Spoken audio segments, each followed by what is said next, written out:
Hello, my name is Layla Long, and today I will be presenting my AICE Media Studies Creative Critical Reflection on my short film Mid-July. My first question is, how did you establish your genre within the opening moments? From the beginning, I knew I wanted my film to be some sort of a cliche romance movie. My ideas have changed a lot over time ever since my first prototype, which involved a modern-day friends to lovers trope.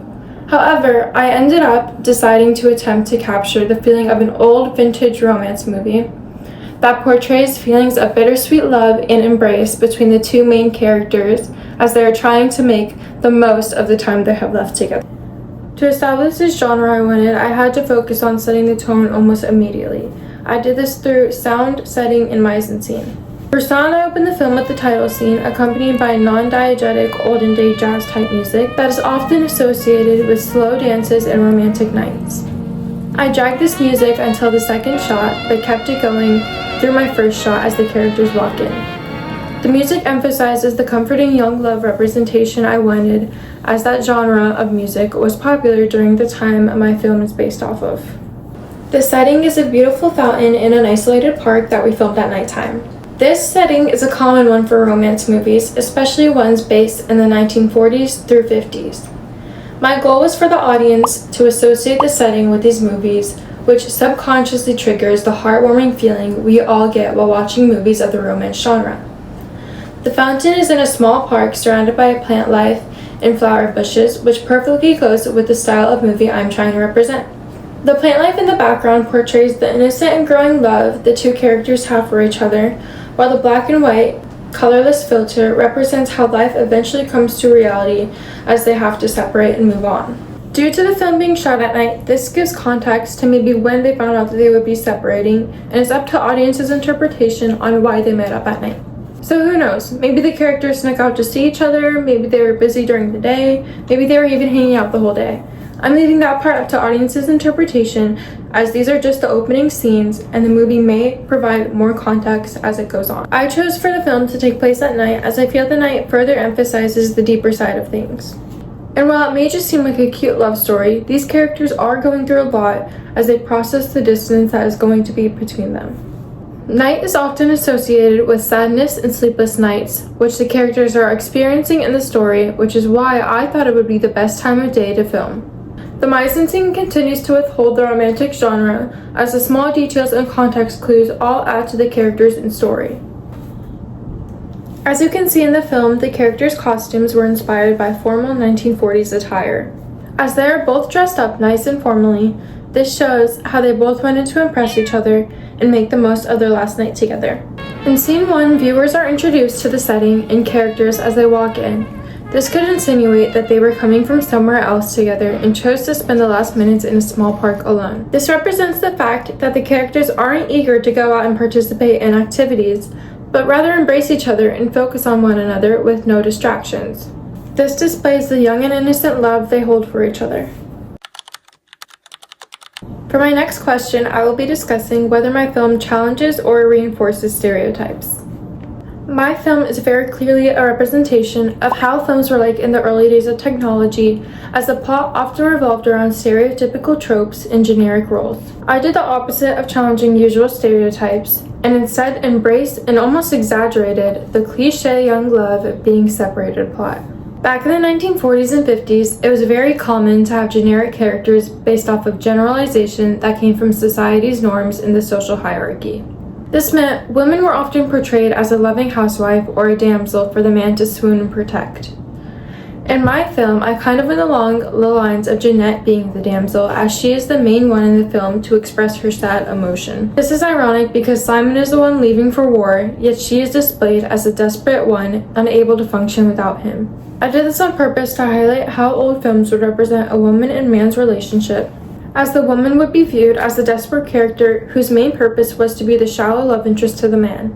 My intention to make Jeanette this character was to create a satirical type of feel to exaggerate and mock old stereotypes and disguise it as a tragic love story.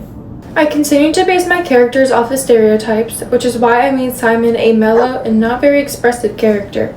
Once again, even though he is the one going to war, he stays strong. by not expressing emotion, which was and still is very common for young men to do, as it is frowned upon and perceived as weak. I also made the backstory that Simon is going to war, as a war was taking place in the 1940s and resulted in young men getting drafted to fight. This further adds to the stereotype of Simon being a strong warrior, when in reality he is just as sad and has just as emotion as Jeanette. The couple as a whole continues to follow that classic stereotype represented in the 40s as young and spontaneous love.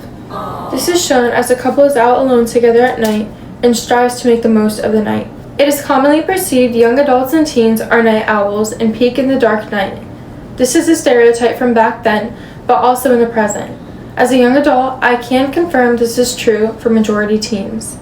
Both characters are still somewhat confused on how to process the emotions that they're feeling, as they are still young and have a lot to learn. I wanted to focus on how the couple stays together and is hopeful they will soon be reunited, which may not be logical to some adults who tend to look on the realistic side. As Simon and Jeanette choose to stay together through this, it emphasizes the innocence of love and faith they have in one another, which can be perceived as the stereotypical young love. Right here? Yep. Okay. Hello, I'm Layla. Oh, we know. You're the star. Oh, stop. How you doing today? I'm good, how are you? Amazing. So, I just want to start off with, how did your production skills develop throughout this project? Well, I can confidently say that my production skills have increasingly improved within my time filming and creating short films. Due to the continuous use of different technologies and learning how to edit on certain platforms, I was able to gain knowledge on a variety of skills involved with creating a film. So in the beginning, I had somewhat of an understanding of film, as I knew the basics were important to capture the overall vibe of every movie I watched. What I didn't know was how tedious the process of capturing each element while making sure to not lose focus of the plot really was. So camera work was the first thing I was able to catch on to. I was able to grasp an understanding of how it added to the story. My beginning films were not as good as my final film. I successfully included camera work into the stories, however, I was primarily exploring how to use it in a film, making my older films pretty experimental. Throughout this project, I kind of wanted to mirror how olden films were shot. I was able to combine my previous knowledge and experience with camera work and the inspiration that I gathered from those olden films and combine it together. This was the first time I used an extendable tripod for stability, as well as a shorter handheld one for when my cameraman had to hold the camera. I think my favorite shot was definitely the one where Jeanette and Simon are walking and they stop and look at each other and he says something to her and the camera goes through right between their faces, just continues to go through. I feel like that is a really beautiful scene. I totally agree. So what this does is it creates the effect that the audience might feel like they're their own character instead of a spectator, which kind of encapsulates them into the story. Overall, my camera work has improved in the sense that I'm able to create meaning with each shot, and this film represents that. I have always had experience in editing with CapCut, as I used to be my school's cheer team social media manager, and I did a lot of my work on CapCut. I have learned a lot of features I was not aware of since I began the filming process. Some of my past films do show that I wasn't sure when to end a shot or how to create relevance in an extended scene without cutting. Since I've had more experience in creating films and I've been exposed to more scenes, I am able to tell now when to cut from scene to scene and how to cut. With my final project, my editing between scenes are pretty basic, as each shot is transitioned through hard cuts. This is intentional, as the technology in the olden days was new and a lot of cuts were simple and abrupt. Sound has definitely always been my favorite production skill to implement in a film, but I have definitely improved on capturing a certain emotion with sound. This project has taught me a lot about sound, as I have never implemented sound to replicate olden days. This allowed me to branch out in this element as I watched and listened to vintage films and what inspired and progressed the story.